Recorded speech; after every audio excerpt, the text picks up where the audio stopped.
menghadapi pencobaan anytime, kapanpun ada rema yang keluar dan siap untuk kita kalahkan musuh dan kita terus berjalan dalam kemenangan. Jangan simpan pedang saudara, jangan simpan terang saudara, tapi jalanlah, hiduplah dengan terang dan pedang yang ada di tangan saudara. Dan itu adalah the living word.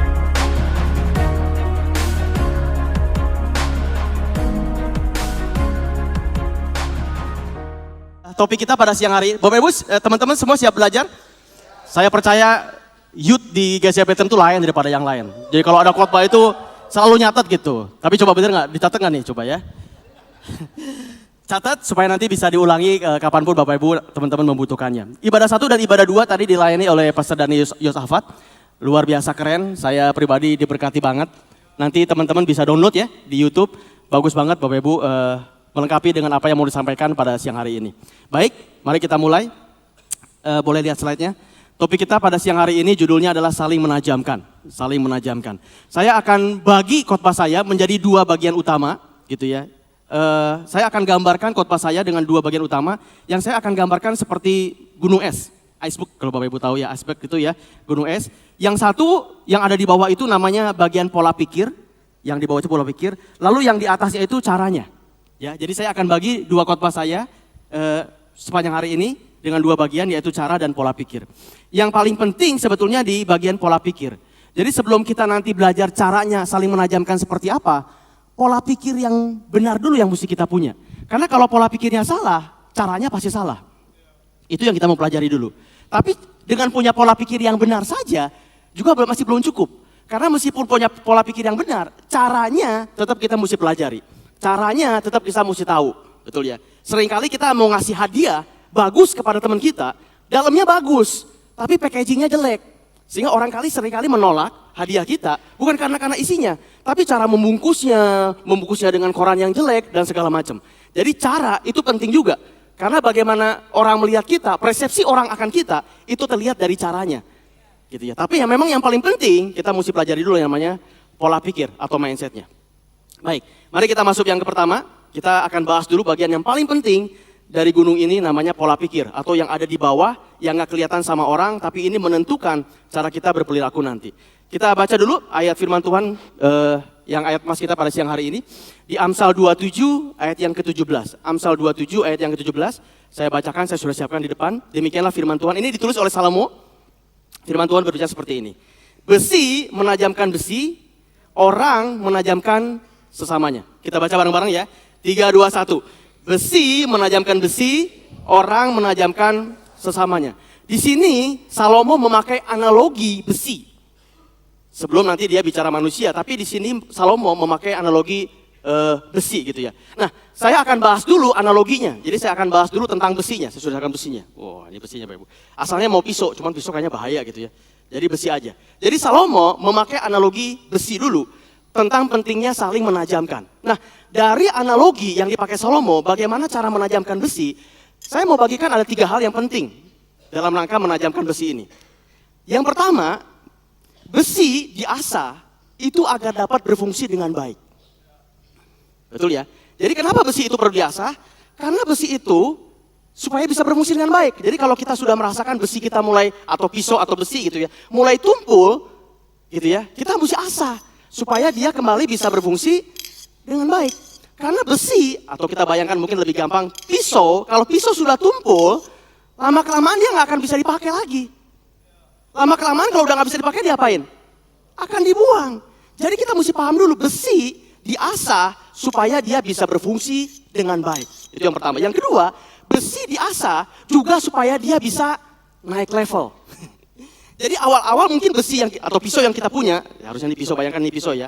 Pisau yang kita punya itu awal-awalnya buat motong bawang putih umpamanya, cuma potong bawang putih. Karena ketajamannya terbatas, gitu ya, bawang putih aja. Tapi suatu hari kita mau motong daging sapi atau daging ayam. Begitu kita mau potong daging sapi atau daging ayam, ternyata mintul gitu, atau tumpul. Wah, ternyata tumpul nih, betul ya. Ini naik level soalnya. Semula dia cuma motong bawang, sekarang mau motong daging. Naik level nih, betul nggak? Selama besi itu nggak diasah, dia selamanya tidak akan bisa motong daging itu. Dia selamanya cuma bisa motong bawang. Makanya besi itu kudu diasah supaya dia bisa berfungsi dengan baik dan supaya dia bisa naik level. Sekarang dia nggak cuma bisa motong bawang, dia bisa motong daging. Oke, itu pelajaran pertama dari kita besi ya. Lalu yang kedua, boleh lihat slide-nya? Yang kedua, besi itu diasah dengan besi lainnya. Jadi besi itu diasahnya dengan besi yang lainnya atau dengan apa ya? Dengan pengasah. Jadi dia itu mesti diasah ke sesuatu yang lain. Nggak ada ceritanya dia bisa mengasah sendiri. Nggak ada gitu. Saya mau supaya pisau ini tajam, saya dibiarin aja. Diasahnya nggak kena apa-apa. Nggak akan bisa. Jadi besi membutuhkan besi yang lain supaya dia bisa diasah. Dan enaknya besi, dalam tanda kutip nih, enaknya besi, waktu dia diasah, dia membutuhkan benda yang lain. Dan benda ini benda mati. Oke, nanti kita belajar secara manusia ya. Dan benda yang dibutuhkan entah dia besi yang lain ataupun pengasah. Tapi dia butuh sesuatu yang lain. Dalam hal ini dia butuh benda yang mati untuk membuat dia berfungsi dengan baik. Oke, jadi dia tidak bisa diasah sendiri nih. Yang ketiga, pelajaran yang ketiga dari besi ini, dari analogi yang dipakai oleh Salomo. Nah, menurut saya ini yang paling luar biasa. Coba kita lihat slide-nya. Yang ketiga, besi, kalau besi diasah, dia akan menghasilkan panas. Ini kalau saya terusin, berapa saat gitu ya, berapa menit, ini lama-kelamaan ini bisa panas nih. Bahkan kalau dalam keadaan yang lebih cepat, tekanan yang lebih banyak, ini bukan cuma panas. Dia bisa menghasilkan percikan api. Nah ini perlu kita perhatikan. Jadi si besi, dalam rangka supaya dia tidak tumpul, dia harus tahan panas. Oke? Dia harus tahan panas. Kalau dia nggak tahan panas, artinya secara dalamnya dia, ini besinya gitu ya, secara dalamnya dia nggak tahan panas, baru dipanasin sedikit dia sudah meleleh, baru dipanasin sedikit dia udah udah mulai patah segala macam, dia nggak akan bisa berfungsi dengan baik, dia nggak akan bisa dipanasin. Jadi secara dalamnya besi dia mesti kuat, baru dia tahan akan panas. Oke? Dan kalau besi itu tidak tahan panas, maka dia tidak akan bisa diasah. Dan kalau dia tidak akan bisa diasah, dia tidak akan bisa berfungsi dengan baik. Nah ini hal-hal yang perlu kita pelajari dulu, analogi yang dipakai oleh Salomo. Ada 3 hal supaya si besi ini bisa berfungsi dengan baik. Besi harus diasah supaya bisa berfungsi dengan baik. Dia harus diasah dengan besi yang lain atau benda yang lain. Dan dia waktu diasah pasti dia mengalami panas. Artinya besi itu harus kuat dengan kondisi yang panas.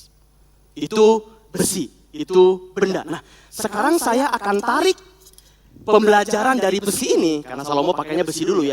Saya akan tarik analogi dari besi, sekarang saya akan tarik ke manusia. Tapi yang 3 itu penting, Bapak Ibu, ingat baik-baik analogi besi tadi. Sekarang saya akan tarik ke konteks manusia. Tapi sebelumnya mari kita samakan bahasa dulu. Diasah dalam konteks manusia itu macam-macam bentuknya. Oke? Diasah dalam konteks manusia macam-macam bentuknya.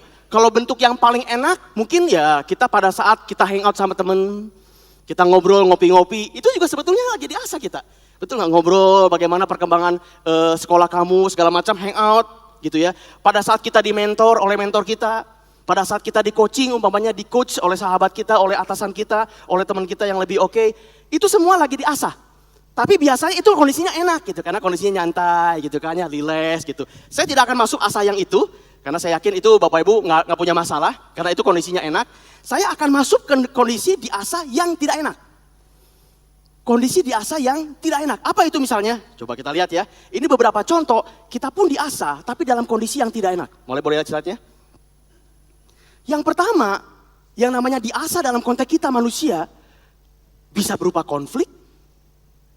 Enak konflik? Nggak enak. Bisa berupa debat mungkin. Entah lagi meeting, entah lagi diskusi. Ini semua diasah loh. Bisa juga berupa persaingan. Wah, saya di tempat kerja punya persaingan Pak Andi. Saya di kampus, saya di sekolahan, saya punya persaingan. Saya ranking 3, dia ranking 4, terus menerus. Itu ternyata hal yang baik. Nanti kita pelajari ya. Lalu berupa feedback, masukan dari orang lain. Pak Andi tadi ngomongnya kurang begini. Seringkali kita nggak suka kan. Tapi itu adalah gesekan, itu adalah diasah dalam hal yang kurang mengenakan kepada kita. Nah, saya akan fokus kepada yang diasah dalam konteks yang kurang mengenakan. Karena kalau yang mengenakan, saya yakin Bapak Ibu no problem. Tapi dalam konteks ini yang perlu kita pelajari. Saya ambil contoh aja. Jadi semua ini kalau saya rangkum Bapak Ibu ya, kalau ini saya semua rangkum, saya sebutnya namanya interaksi. Interaksi kita dengan sesama manusia, itulah saat kita diasah. Dan ingat, kalau kita menghindari interaksi dengan sesama kita manusia, artinya kita tidak mau diasah. Oke, nanti saya akan masuk ke sana ya. Saya ambil contoh aja persaingan. Persaingan itu hal yang baik apa hal yang buruk? Coba. Benar, buruk. Benar, baik. Persaingan itu hal yang baik apa hal yang buruk? Seringkali kita menghindari persaingan. Aduh, saingan nih. Wah, sebel gua ada kompetitor. Saya ambil contoh ya. Umpamanya begini. Saya kan dalam dunia training. Seringkali waktu saya jualan ke perusahaan, seringkali ketemu sama kompetitor. Jadi dikumpulin dalam satu ruangan, ada beberapa kompetitor yang sama-sama mau jualan. Perusahaan itu harus milih salah satu di antara kami. Begitu masuk, seringkali kan kita bilang gini, ya ada kompetitor, wah langsung reaksi yang pertama mungkin kita jadinya nggak suka, kita pelototin. Naon sia, kenapa lu datang? Kan gitu kan, kita nggak suka, ini soalnya saingan nih.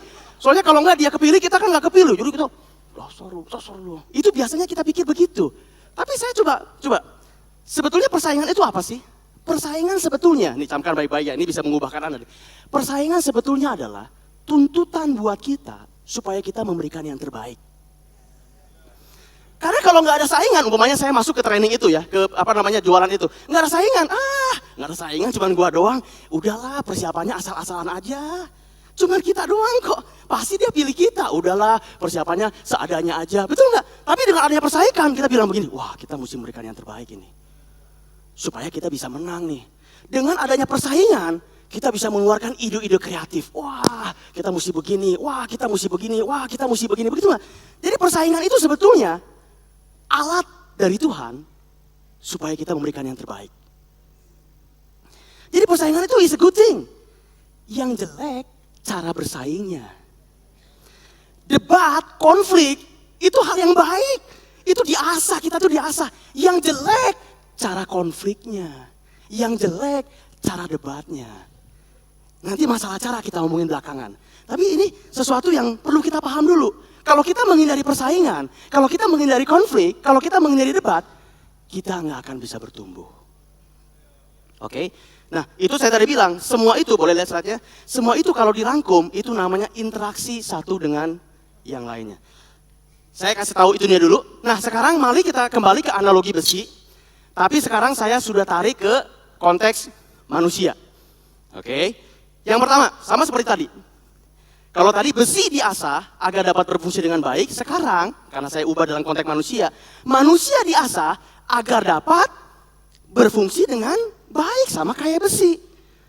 Jadi kalau kita menolak untuk diasah sama kayak besi tadi, lama-kelamaan kita tumpul, betul nggak? Besi kalau tumpul, yang repot siapa? Kita mau motong daging, besinya tumpul, yang repot siapa? Kita. Orang yang pakainya jadinya lama gitu. Wah, setengah jam belum bisa-bisa, betul nggak? Manusia kalau tumpul, siapa yang repot? Orang-orang sekitarnya. Ya keluarga, ya mungkin pacarnya, ya mungkin suaminya, istrinya. Jadi kalau kita tumpul, yang repot nggak cuma kita. Yang repot, ngerepotin orang lain, itu kita tuh. Jadi kalau kita tumpul, hati-hati loh. Kita tidak bisa berfungsi dengan baik, dan kita bisa ngerepotin orang banyak, betul nggak? Nah, masalahnya begini, gimana Anda mesti punya pola pikir yang berbeda dalam memandang hal itu. Jadi Bapak Ibu dalam rangka supaya kita tahan, gitu ya, tahan dengan diasah tadi sudah dibilang ya, konflik, debat itu salah satu cara untuk diasah. Tapi masalahnya begini, bagaimana caranya supaya kita tahan dengan debat? Bagaimana caranya supaya kita tahan dengan konflik? Dibutuhkan pola pikir yang berbeda selama ini. Mari kita masuk. Next dulu. Oke, perubahan pola pikir yang Bapak Ibu mesti dapatkan, yang pertama adalah tadi sudah sempat saya bahas sekilas, debat, konflik, persaingan itu adalah hal yang bagus. Itu menurut saya mengubahkan sekali. Karena seringkali kita menghindari, seringkali kita tidak mau konflik, kita tidak mau debat. Tapi saya mau bilang pada siang hari ini, jangan hindari debat.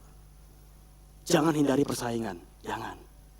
Yang perlu kita perbaiki itu caranya, bukan debat, bukan persaingannya. Karena itu cara dari surga supaya kita menjadi lebih baik. Oke? Yang kedua, tapi saya tulis dulu ya. Ini perubahan pola pikir yang pertama supaya nggak lupa. Perubahan pola pikir yang pertama adalah debat, konflik, persaingan.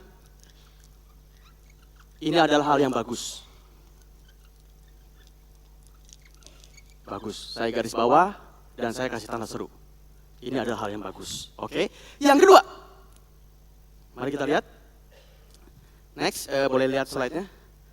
Manusia diasah dengan manusia lain. Kalau tadi besi diasah dengan besi yang lain, poin yang kedua adalah manusia berarti diasah dengan manusia yang lain. Enggak bisa enggak, kita memang butuhkan orang lain supaya kita bisa diasah. Enggak bisa kita mengasah diri kita sendiri, itu enggak bisa. Kita butuh orang lain. Dan ujiannya betul pada saat kita bertemu sama dengan orang lain. Kita nggak bisa bilang gue lagi mengasah diri sendiri, nggak bisa Pak Ibu. Mengasah itu butuh yang namanya orang lain. Cuman untungnya kalau besi, tadi saya udah bilang besi itu diasahnya dengan benda yang mati. Either besi yang lain ataupun pengasah, betul nggak? Benda yang mati. Benda yang mati itu lebih enak, lebih gampang diurus. Kita diasah dengan manusia. Ayo, lebih gampang nanganin benda mati atau manusia? Manusia itu repot. Betul nggak? Kita ketemu dengan manusia yang aneh-aneh. Besi mah gampang. Maksudnya benda mati mah gampang. Kalau dia ngerepotin tinggal di apa? Tinggal dibuang. Manusia? Masa dibuang, oh gue sebel sama lu kan, nggak bisa. Jadi kita mesti punya pola pikir yang berbeda juga dalam menghadapi manusia itu. Sama seperti ini umpamanya ya. Kalau saya lagi kerja. Kalau komputernya lagi ngehang. Komputernya lagi nyebelin. Waduh lambat. Diapain komputernya? Di shutdown. Betul nggak? Kalau kita ketemu sama orang, orangnya nyebelin. Mau di shutdown. Gimana gitu ya. Jadi lebih sulit, kita itu lebih sulit daripada besi. Karena kita ketemunya sama manusia. Dan manusia itu perilaku atau jenisnya itu beda-beda. Dibutuhkan paradigma bagaimana kita berinteraksi dengan manusia. Dan ini paradigma kedua yang saya minta Bapak Ibu bisa ubahkan pada siang hari ini. Mari kita lihat slide-nya. Kalau yang pertama itu ya, debat konflik adalah hal yang bagus. Yang kedua, dalam rangka manusia diasah dengan manusia, dibutuhkan pola pikir begini. Jadilah orang baik. Bapak Ibu, jadi orang baik. Karena memang waktu kita berinteraksi sama manusia, waktu kita diasah dengan sama manusia, kita ketemunya kan manusianya aneh-aneh ya. Adatnya aneh-aneh, caranya aneh-aneh. Kita perlu jadi orang yang baik. Kita perlu jadi manusia yang baik. Itu hal yang penting banget. Bapak Ibu masih ingat khotbah saya, cerdik dan tulus? Kalau manusia yang baik itu ada di kategori yang tulus. Jadi manusia yang tulus. Tentu itu tidak cukup. Harus menjadi orang yang bijak, waktu itu pernah dikhotbahkan. Tapi kalau saya boleh pilih, Pak Andi lebih pilih cerdik dulu atau tulus dulu? Saya lebih pilih tulus dulu. Karena tulus itu dalam bahasa yang lain adalah orang baik. Orang baik itu keren banget menurut saya. Orang baik itu gimana sih Pak Andi? Ya orang baik itu ya udah gini. Kalau ada orang jahat sama kita, ya kita nggak ngejahatin balik. Kalau ada orang ngomongin jelek tentang kita, ya kita nggak ngomongin jelek tentang dia. Itu namanya orang baik. Kalau ada orang kasar sama kita nggak ikut-ikutan marah, kita nggak gampang marah. Ya udah kita biasa aja. Itu menurut saya orang yang baik. Berapa banyak orang baik ada di sini? Oh, cuma sedikit ya. Syok juga ternyata nggak banyak ya. Mungkin yang lain malu kali ya. Bapak Ibu, kalau ditanya Anda orang baik apa enggak? Saya yakin kebanyakan kita ngomongnya saya orang baik.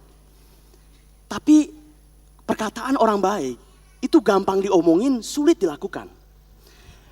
Bagaimana kita taunya kalau kita orang baik? Kalau kita ketemu sama orang brengsek. Bener gak? Karena kalau ngomong aja mah gampang, gue orang baik. Semua juga gampang kalau gak ada tesnya. Tesnya kapan? Sorry ya pakai bahasa ini. Waktu kita ketemu dengan orang yang rese. Waktu kita ketemu sama orang brengsek, masih bisa gak kita jadi orang baik? Itu ujiannya. Karena kalau kita ketemu sama orang baik lagi, ya kita juga pasti baik. Apa susahnya? Makanya firman Tuhan bilang begini, kalau kamu berbuat baik kepada orang yang baik sama kamu, apa gunanya? Apa hebatnya? Justru kita dikatakan orang baik kalau kita ketemu sama orang brengsek. Bahkan ada buku bilang begini, orang brengsek sebetulnya guru buat kita. Jadi kalau Anda tadi ngaku-ngaku, waktu saya tanya tadi, untung gak semuanya angkat tangan ya. Tadi yang angkat tangan, mau ngetesnya gimana? Sok, waktu Anda ketemu orang brengsek, coba Anda tetap baik gak? Anda tetap sabar nggak? Anda tetap nggak ngomongin dia nggak? Itu ujiannya. Sama seperti ini. Pak Andi korupsi nggak? Enggak dong. Saya paling anti sama korupsi. Enggak. Saya bukan koruptor. Enggak. Ya memang nggak ada kesempatannya. Ya nggak ada kesempatannya. Ya udah saya nggak koruptor, nggak ada kesempatan. Tapi coba kalau saya jadi pejabat, coba saya megang proyek yang MM-an. Di situ ujian. Apakah Anda koruptor atau bukan? Betul. Jadi kalau Anda bilang orang baik saja, saya belum tentu percaya. Saya mesti lihat bagaimana waktu Anda ketemu sama orang rese. Tapi Pak Andi, bukankah orang baik itu kelihatannya bodoh ya? Karena apa-apa ngalah, apa-apa jadi orang jujur, kadang-kadang ditipu. Ya saya tahu ini kurang, ini perlu ditingkatkan menjadi orang yang cerdik, saya tahu. Tapi orang yang baik, orang yang tulus, meskipun kelihatannya bodoh oleh dunia, tapi saya mau bilang begini Bu, tetaplah berbuat baik. Tetaplah lakukan kebaikan. Saya punya satu quote dari Mother Teresa, mari kita lihat. Karena seringkali kayaknya tuh perbuatan yang baik itu kayaknya jadi orang bodoh gitu ya. Ya mungkin di satu sisi, tapi saya mau bilang gini, tetaplah berbuat baik. Mari kita lihat satu quote-nya dari Matius Teresa. Saya bacakan ya. Bila engkau baik hati, bisa saja orang lain menuduhmu punya pamrih. Tapi bagaimanapun, berbaik hatilah. Bila engkau jujur, mungkin saja orang lain akan menipumu. Tapi bagaimanapun, berbuatlah jujur. Kebaikan yang engkau lakukan hari ini, mungkin saja besok sudah dilupakan orang. Tetapi bagaimanapun, berbuat baiklah. Bagaimanapun berikan yang terbaik dari dirimu. Pada akhirnya engkau akan tahu bahwa ini adalah urusan antara engkau dengan Tuhanmu. Ini bukan urusan antara engkau dengan mereka. Jadi kelihatannya mungkin kalau jadi baik itu rugi, tetaplah berbuat baik. Kelihatannya jujur itu mungkin merugikan kita, tetaplah berbuat jujur. Karena at the end of the day, yang kita mesti pertanggungjawabkan perbuatan kita bukan untuk manusia. Kita mesti bertanggungjawabkan kepada Tuhan. Dan orang baik itu, Bapak Ibu, dikenal oleh Tuhan. Orang baik itu dikenal oleh Tuhan. Dan ingat, apa yang kita tabur, akan kita tuai. Saya punya cerita, baru aja ceritanya. Hari Selasa itu saya training buat peserta dari Astra Honda Motor. Salah seorang peserta bilang begini kepada saya, cerita di depan kelas. Dia bilang begini, saya itu datang dari, saya lupa Kalimantan atau Sulawesi, satu daerah. Waktu itu dia naik pesawat, saya nggak enak nyebutnya ya. Binatang darat yang bisa terbang. Itu. Jadi dia naik itu, yang sudah terkenal kurang baik lah gitu ya. Dia nunggu, karena mesti nunggu kan cukup lama. Dia kasihkan main game. Akhirnya dia telat, pesawatnya telat. Dia mengakui sih, ini juga kesalahan saya, karena saya nggak dengerin pengumuman. Tapi sebetulnya dari maskapai itu pun dia salah. Karena dia nggak, kan biasa disebutin kan ya. Panggilan terakhir buat Bapak Andi Iskandar, silakan, biasa kan disebutin ya. Dia bilang itu nggak disebutin. Ya saya salah memang, saya main game, nggak dengar pengumuman bahwa pesawat akan berangkat. Tapi dia juga salah, nggak nyebutin nama saya. Nah orang ini dia cerita waktu training, saya datang nyamperin ke petugasnya. Bapak Ibu tahu kan kalau petugas dari maskapai ini kan selalu banyak alasan dan akhirnya merugikan kita. Tapi dia, si peserta bilang begini, ngomong sama petugasnya. Mas, saya itu ketinggalan pesawat mas, jadwalnya begini. Ya saya akuilah, saya memang salah. Saya tadi nggak mendengar pengumumannya. Yang bagus tuh dia nggak ngotot, tapi lu juga salah. Kenapa lu nggak ngomong nama gua? Kan bisa begitu kan? Karena biasanya kita marah kan. Memang gua salah, tapi lu juga salah kan begitu kan? Akhirnya dia, cuma dia nggak pakai itu. Dia cuma bilang, ya maaf saya salah, tapi tolong dibantu lah mas. Karena saya butuh banget pergi ke Jakarta. Yang menarik begini, si petugasnya bilang gini. Bapak jam berapa pesawatnya? Jam segini mas. Oke, Bapak tunggu sini. Bapak ikut sama saya aja ya langsung. Ini petugasnya dari maskapai itu loh. Ini jarang-jarang terjadi. Dia bawa si teman saya ini peserta training ke suatu tempat. Dikejuk, tunggu sebentar. Lalu udah muncul dengan tiket yang baru.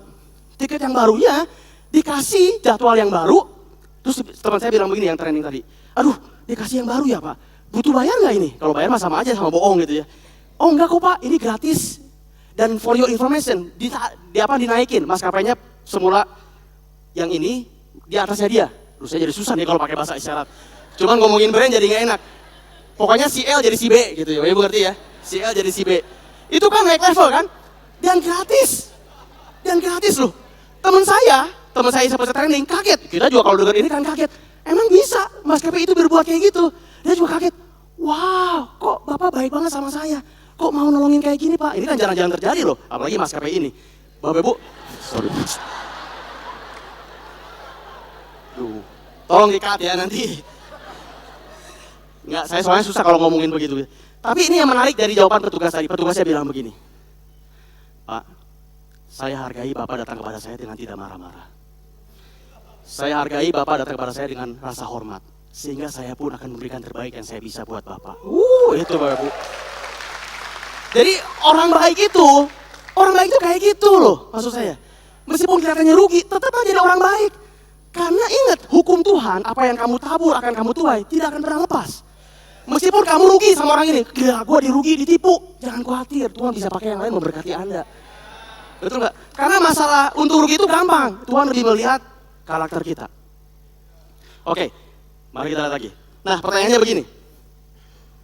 Oke, tadi saya bilang ya, orang baik itu kenan Tuhan. Mari kita lihat ayatnya ada nih. Buat Ibu nanti catat. Amsal 12 ayat yang kedua. Amsal 12 ayat yang kedua. Perhatikan baik-baik ayat ini. Orang baik dikenan Tuhan. Tetapi si penipu dihukumnya. Meskipun dalam jangka pendek mungkin si penipu itu dapat keuntungan, tapi dalam jangka panjang orang baik yang dikenal oleh Tuhan. Oke. Nah, pertanyaannya begini. Bagaimana caranya jadi orang baik? Kumaha caranya? Gimana Bapak caranya jadi orang baik? Ada jawabannya dari firman Tuhan. Jawabannya begini. Filipi 4 ayat yang ke-8. Saya cepat ya Bapak Ibu. Filipi 4 ayat yang ke-8. Ini caranya kalau Anda mau jadi orang baik. Kalau tadi Bapak Ibu belum angkat tangan, ini caranya. Demikian firman Tuhan. Jadi akhirnya, saudara-saudara, semua yang benar, semua yang mulia, semua yang adil, semua yang suci, semua yang manis, semua yang sedap didengar, semua yang disebut kebajikan dan patut dipuji, pikirkanlah semuanya itu. Ini caranya kalau mau jadi orang baik. Atau kalau saya balik, semua yang tidak benar, semua yang tidak mulia, semua yang tidak adil, semua yang tidak suci, semua yang tidak manis, semua yang tidak sedap didengar, semua yang tidak disebut kebajikan, dan semua yang tidak patut dipuji, jangan pikirin itu. Betul gak? Karena kalau kita udah mikirinnya kayak gini, kita jadi orang baik. Meskipun kita rugi, kita gak akan marah. Semua yang baik, semua yang suci, semua yang manis, semua yang sedap didengar. Ini ayat ada. Oke? Nah, itu pelajaran yang kedua. Mari kita masuk ke pelajaran yang ketiga yang dari besi tadi. Tadi besi, nah diasah menghasilkan panas. Oke? Besi diasah menghasilkan panas. Sama, manusia diasah pasti juga menghasilkan panas. Bapak Ibu, dari 3 hal menurut saya item ini yang perlu kita waspadai. Dari 3 yang tadi, item ini yang perlu kita waspadai. Karena sebagaimana besi, kalau dia tidak tahan panas, maka dia tidak bisa diasah. Kalau manusia tidak tahan panas, waktu konflik, waktu persaingan, waktu debat, hati-hati. Dan ini menurut saya yang paling berbahaya. Kenapa? Karena pada saat manusia berinteraksi, pada saat manusia diasah, boleh lihat slide-nya, yang terjadi adalah otak kita panas. Jadi kalau besinya panas, kalau dalam tubuh kita, otak kita panas. Apa artinya? Kita naik darah, kita menahan emosi, betul nggak? Waktu kita dikasih feedback, wah lu tadi kurang bagus begini, lu kurang bagus begini, apa yang Anda rasakan? Panas sebetulnya. Kurang ajar, lu bisa nggak? Kan gitu ya. Cuman nggak berani ngomong gitu, panas gitu. Lagi konflik, lagi debat, dia mulai kencang suaranya, kita juga panas. Kan ini kan? Tapi kita mesti sadar loh, yang namanya debat itu hal yang bagus. Cuman bagaimana kita mengkontrol panasnya itu loh, itu menjadi kunci. Karena sekali lagi kalau Anda tidak tahan akan panasnya, either Anda marah atau Anda, udah deh gue pergi aja. Itu berarti Anda akan tumpul selamanya. Oke, nah. Jadi itulah fungsinya menjadi orang baik. Meskipun debatnya lagi panas, meskipun debatnya lagi, lagi panas banget, namanya orang baik gimana? Nyantai aja. Oh iya Pak, ya, oh gitu masukannya, oke. Makasih banyak ya Pak ya, terima kasih loh. Bapak udah perhatian sama saya loh, jarang ada yang perhatian sama saya loh. Ya saya akan lebih baik lagi ya Pak, nyantai aja. Itu gunanya kalau Anda jadi orang baik. Tapi panas itu penting, panas itu Anda mesti kontrol. Nah, saya punya satu tips bagaimana Anda mengubah paradigma akan hal panas ini. Boleh kita lihat?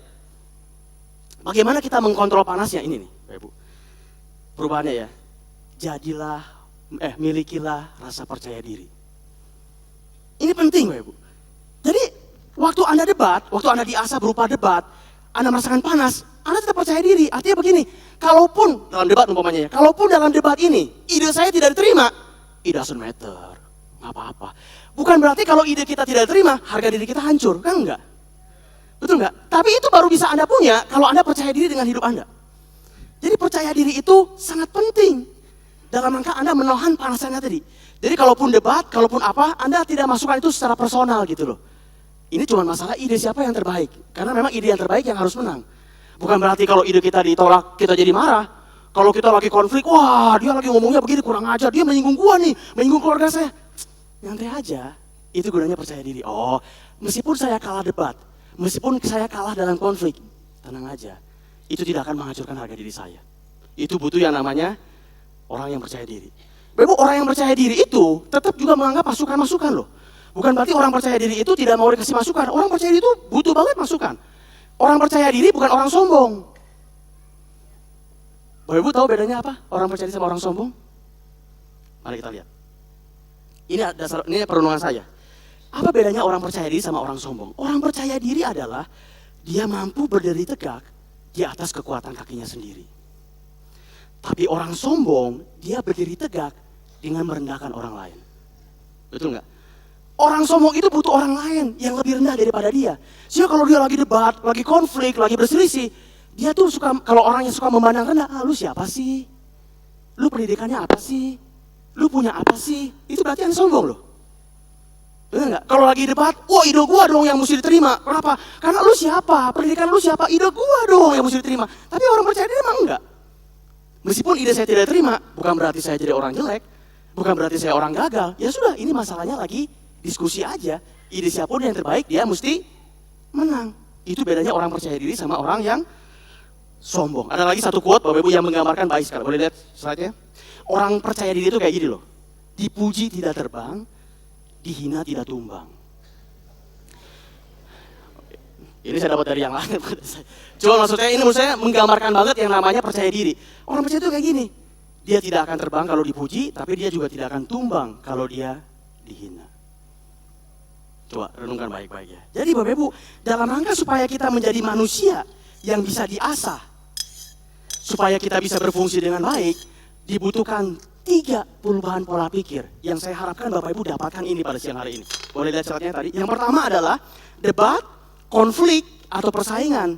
Itu hal yang bagus. Yang kedua, jadilah orang baik. Ingat ya, jadilah orang baik. Yang ketiga, milikilah rasa percaya diri. Saya yakin kalau Bapak Ibu punya pola pikir yang seperti ini, ketika Anda diasah dalam interaksi dimanapun, baik itu di live interaksinya, interaksi kan bisa terjadi di mana saja ya, bisa di live, bisa di keluarga, nah ini yang paling sering, dengan suami, dengan istri, itu juga diasah loh, itu juga interaksi. Tapi selama Anda punya paradigma yang seperti ini, pola pikir yang seperti ini, Anda harusnya bisa aman, Anda harusnya bisa kuat akan panas yang ada. Oke, miliki dulu ini. Nah, yang kedua, ini saya sudah luar biasa. Sekarang saya mau masuk ke hal yang lebih praktis, bagaimana caranya. Ini kalau caranya salah, juga orang akan salah menafsirkannya. Meskipun Anda sudah punya ini, betul? Karena ini di dalam adanya. Oke, ini kan di dalam, nggak kelihatan. Yang kelihatan sama orang itu caranya.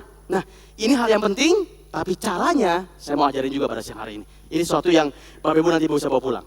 Mari kita masuk ke caranya. Dari sekian banyak emosi yang berbahaya, menurut saya adalah marah itu emosi yang paling berbahaya. Dan pada saat kita interaksi, tantangan utamanya buat kita pada saat kita diasah adalah bagaimana menahan panas. Atau bagaimana yang namanya emosi. Karena yang namanya marah, dia nggak cuma ke diri sendiri, beda dengan emosi yang lainnya. Kalau sedih, dia sendiri. Betul nggak? Nangis, saya sendiri di kamar, betul nggak? Kalau kecewa, sendiri. Kalau cemburu, ya udah, sendiri aja. Kalau lagi apa, macam-macam emosinya. Tapi kalau yang namanya marah, dia nggak bisa sendiri, dia pasti eksplosif. Dia pasti berdampak sama yang lain. Itu bedanya emosi marah sama yang lainnya. Dan marah ini perlu kita waspadai, Bapak Ibu. Perlu kita waspadai.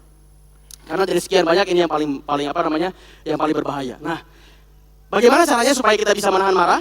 Ini cara yang pertama. Mari kita lihat ayatnya. Yakobus 1 ayat yang ke-19. Yakobus 1 ayat yang ke-19. Hai saudara-saudara yang kukasihi, ingatlah hal ini. Nah, ini cara pertama ya. Setiap orang hendaklah cepat untuk mendengar, tetapi lambat untuk berkata-kata, dan juga lambat untuk marah.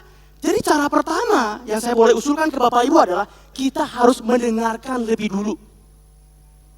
Jangan buru-buru mau ngomong. Apalagi motong pembicaraan orang lain. Jangan. Dengerin aja dulu dia ngomong apa. Itu caranya. Kalau kita mau lagi diskusi, kalau kita lagi konflik, kalau kita lagi debat, dengerin aja dulu dia ngomongnya seperti apa. Karena kalau kita tidak mau mendengarkan dan kita langsung ngomong, apalagi kita memotong pembicaraan orang lain, kita disebut orang tercela. Coba, yuk kalau nggak percaya ayatnya ya, mari kita lihat. Amsal 18 ayat yang ke-13. Amsal 18 ayat yang ke-13. Jikalau seseorang memberi jawab sebelum mendengar, disebut apa? Itulah kebodohan dan celanya.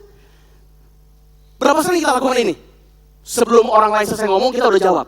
Atau bahkan sebelum dia kasih penjelasan, kita udah jawab. Sering lakukan? Kalau kita melakukan itu, kita disebut bodoh dan tercela. Jadi tips yang pertama, Bapak Ibu, bagaimana caranya adalah, boleh lihat selanjutnya. Mendengarkan lebih dulu. Itu caranya kalau Anda lagi debat dan segala macam. Dengarkan lebih dulu. Santai aja, dengerin aja lebih dulu. Sampai dia selesai ngomong. Supaya kita bisa paham apa yang dia omongin. Lalu cara yang kedua, nah ini buat saya wow banget nih. Cara yang kedua adalah Amsal 15 ayat 1. Jawaban yang lemah lembut meredakan kegeraman. Tetapi perkataan yang pedas membangkitkan amarah. Wow, ini powerful banget. Mau tahu caranya bagaimana meredakan orang kalau lagi kita ngomong dia mulai emosi? Bagaimana caranya? Jawab dengan lemah lembut. Mau tahu bagaimana kalau istri kita lagi sorry, ada istri saya di sini. Yang lain contohnya jangan istri ya. Bos kita lagi marah, rekan kerja lagi marah, bagaimana caranya supaya kembali suasananya tenang? Jawab dengan lemah lembut. Nah, sebaliknya, Anda mau tahu bagaimana membangkitkan orang supaya marah? Boleh lihat ayatnya? Boleh lihat ayatnya? Di ayatnya kasih tahu. Jadi kalau kita pengen suasananya panas dalam meeting, dalam diskusi, lagi ngobrol pengennya panas, gampang caranya. Kasih aja perkataan yang pedas. Langsung dia marah. Jadi menurut saya ayat ini luar biasa banget loh. Kita tahu bagaimana caranya meredamkan yang namanya situasi lagi panas. Jawaban yang lemah lembut. Oke, jadi cara yang kedua, boleh lihat saja secepat aja. Cara yang kedua adalah yang pertama mendengarkan lebih dulu, yang kedua menjawab dengan lemah lembut. Yang ketiga, cara yang ketiga terakhir, saya kembali ambil dari Yakobus 1 ayat yang 19. Tadi sudah kita ambil di tips yang pertama, cara yang pertama. Tapi saya kembali ambil dari ayat ini, tapi dari bagian yang terakhir. Oke, saya bacakan seluruhnya, tapi saya nanti fokus ke bagian yang merah. Hai saudara-saudara yang kukasihi, ingatlah hal ini. Setiap orang hendaklah cepat untuk mendengar, tetapi lambat untuk berkata-kata. Itu sudah kita bahas tadi. Nah, ini yang ketiga. Dan juga lambat untuk marah. Jadi pada saat kita sedang diasah, pada saat kita mulai panas, Bapak Ibu, firman Tuhan bilang gini, lambat untuk marah. Marah boleh nggak? Marah boleh nggak? Marah boleh. Dua syaratnya. Term and condition applied. Dua syaratnya. Marah boleh, cuma dua syaratnya. Yang pertama, marah itu tidak boleh berbuat dosa. Wow, susah itu. Yang kedua, marah itu ada durasinya. Sampai sore atau sampai malam. Udah gitu nggak boleh marah. Ayatnya ada, nanti Bapak Ibu baca di rumah ya, saya nggak tampilkan. Efesus 4 ayat yang ke-26. Catat nanti baca di rumah. Efesus 4 ayat yang ke-26. Jadi marah itu boleh. Cuman dua syaratnya. Nggak boleh berbuat dosa dan durasinya harus sampai malam. Karena ternyata secara kesehatan juga terbukti. Pak Yonas Sunardi udah bilang, kalau kita marahnya dipendam terus, itu namanya kortisol muncul. Kita makin stres dan berbahaya buat kesehatan kita. Oke? Jadi kalau Anda mau marah boleh. Cuman berbuat baik gitu. Lu nantang gua kurang ajar, gua marah. Ayo gua traktir makan gitu. Lagi meeting panas, aduh lu marah nih. Pesenin nasi goreng 5, gue yang bayar. Kurang ajar, bikin gua emosi lu. Makanya jangan sering-sering bikin gue emosi, gue jadinya pengen berbuat baik gitu loh. Itu marah, harus begitu. Jangan berbuat dosa gitu loh. Ini benar, coba lakuin Bapak Ibu. Bisa nggak coba? Kalau nggak bisa, jangan marah. Kalau mau marah, jangan berbuat dosa. Nah, saya punya tips, waktu saya tinggal 10 menit, saya punya tips yang menurut saya, ini cara secara ilmiah. Bagaimana, Pak Andi, tapi kan kadang-kadang kalau saya dihina Pak, kadang-kadang kalau lagi meeting, lagi panas Pak, kayaknya itu cepat banget Pak, terbawa emosi Pak. Terbawa emosi itu cepat banget Pak, gimana caranya? Oke, mari kita lihat slide-nya. Saya masih ada waktu, saya jelasin sebentar ya. Ini ada hubungannya antara emosi dengan otak. Saya nggak tahu, mungkin saya pernah ceritain ya, tapi saya ceritain lagi ke Bapak Ibu nih. Karena menurut saya ini tipsnya berguna banget. Jadi kalau ini otak,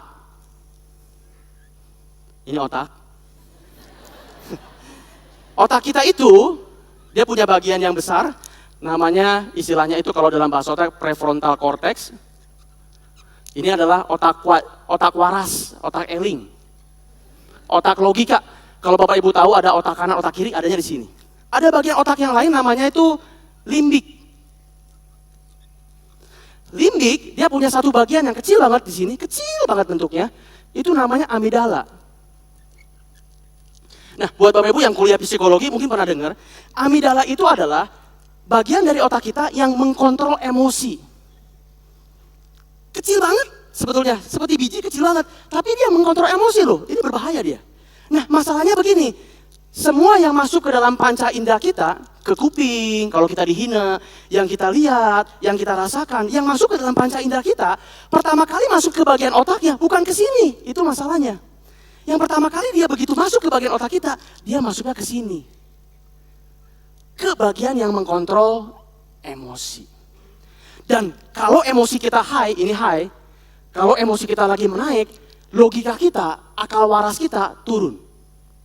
Makanya tidak heran, kalau kita lagi emosi, kita suka berbuat hal-hal yang bodoh, betul nggak? Wah, gue lagi emosi, mobil saya ditabrak, emosi, jebret. Begitu selesai, setelah reda, ya ampun Tuhan, kok saya begitu tuh?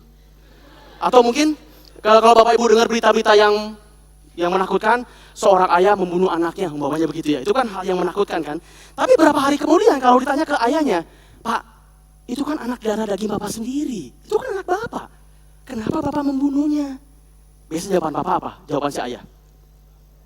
Saya hilaf. Hilaf itu adalah, kok ketawa nih?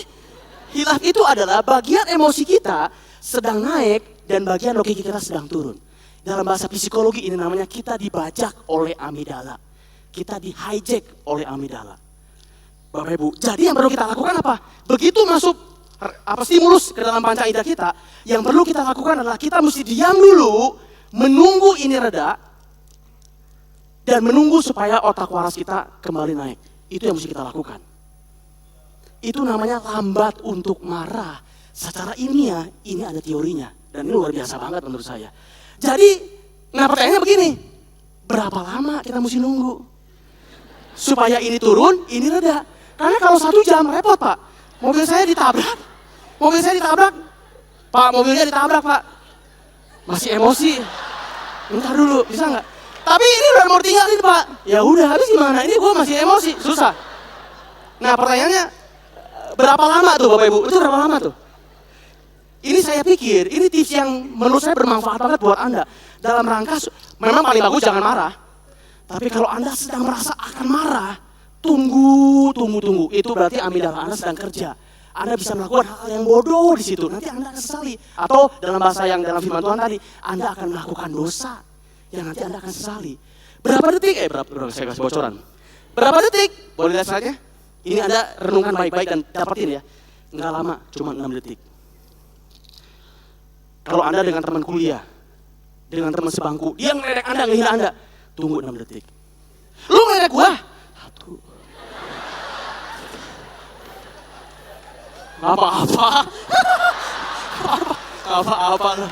Apa-apa gue sih. Gue biasa aja percaya diri, apa-apa. Ya makanya, beresin sendiri ya, karena gue lagi gak ada. Gitu, jadi tunggu dulu 6 detik, Bapak Ibu bener. Dimanapun Anda berada dengan suami istri, ini sering saya praktekin soalnya. Dengan peserta training yang rese, dengan klien yang banyak maunya, dengan situasi di jalan, apalagi di jalan, dipepet, motor, mobil, aduh, Bapak Ibu 6 detik, tunggu 6 detik. Saya bersyukur 6 detik dari Tuhan. Cuma kalau 1 jam, kan repot. Betul nggak? Ini Bapak Ibu bisa ambil ya. Oke, sebagai penutup. Jadi kalau gitu, ada 3 cara pada saat kita diasah, ditajamkan, lakukan cara ini. Mendengarkan lebih dulu, menjawab dengan lemah lembut, dan lambat untuk marah. Tapi untuk supaya ini lebih maksimal, Anda mesti punya pola pikir yang seperti ini. Debat atau konflik itu hal yang bagus, jadilah orang baik, dan milikilah rasa percaya diri. Saya punya satu cerita Bapak Ibu, tentang orange juice. Ini saya minjem dari Pastor Daniel tadi.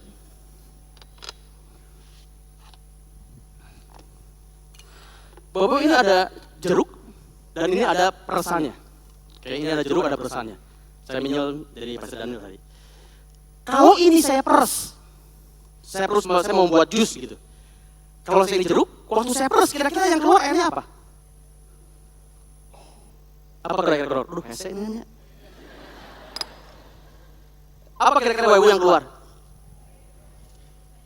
Bisa jadi air mangga? Bisa jadi air apa? Strawberry? Keluarnya apa? Pasti jeruk nggak bisa enggak. Kenapa? Karena yang saya peres ini jeruk. Dan jeruk itu di dalamnya ada jajat, ada intisari yang namanya jeruk. Sehingga begitu saya peres, pasti yang keluar itu jeruk, nggak bisa enggak. Betul nggak? Itu poin yang pertama. Jadi apapun yang ada di dalam buah ini, kalau saya peres, pasti keluarnya buah itu. Itu yang pertama. Yang kedua, kalau saya udah punya 2, antara jeruk sama jus jeruk, lebih mahal mana? Lebih mahal jus jeruk atau lebih mahal jeruk? Padahal yang dibejek-bejek dia loh. Yang diperes-peres tadi dia loh. Tapi kenapa lebih mahal ini? Ini hasil dari peresan. Ini lebih mahal daripada yang namanya air jeruk. Bapak Ibu, saya mau tanya. Becek ya. Anggap ini Anda orang Kristen. Oke? Bapak semua ini orang Kristen. Waktu Anda mengalami ditajamkan, diperes sama teman kantor, sama istri, sama suami, sama anak-anak, sama teman pelayanan. Waktu Anda diperes, ini Anda orang Kristen nih. Waktu Anda diperes, yang keluar apa? Perkataan-perkataan dunia, marah-marah, ngomong-ngomong kasar, dendam, dengki, kecewa, itu yang keluar? Kalau itu yang keluar, berarti yang ada dalam diri Anda, meskipun Bapak Ibu orang Kristen. Sorry, saya bisa bilang gini, bukan firman Tuhan yang ada di dalamnya. Karena kalau firman Tuhan yang ada di dalam Anda, justru pada saat Anda diperes, yang keluar adalah kasih, sukacita, damai sejahtera, kebaikan, kesabaran, kemurahan, kesetiaan, kelemah lembutan, penguasaan diri. Itu yang keluar. Dan Anda harus bersyukur dengan peresan ini. Karena dengan adanya peresan ini, orang-orang yang rese tadi, Anda menjadi orang Kristen yang mahal. Yang membuat orang lain menjadi enak. Yang ada manfaatnya buat orang lain. Yang harganya dicari-cari oleh dunia. Bukan lagi jeruk, tapi air jeruk. Saya yakin di sini, dalam tanda kutip, ada yang namanya jus orang Kristen di sini.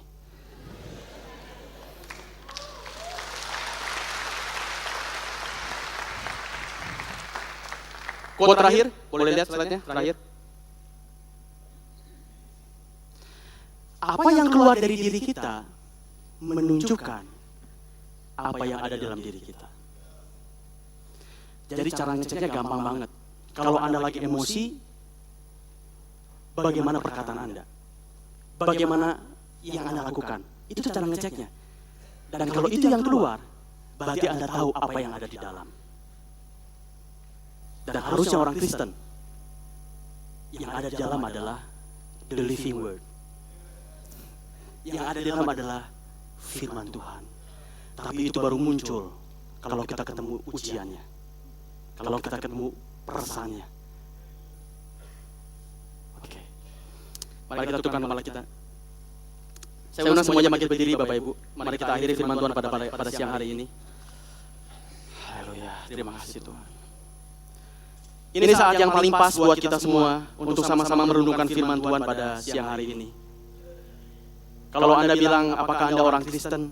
Saya yakin semua di antara kita akan bilang, saya orang Kristen, Pak. Itu hal yang gampang untuk diucapkan.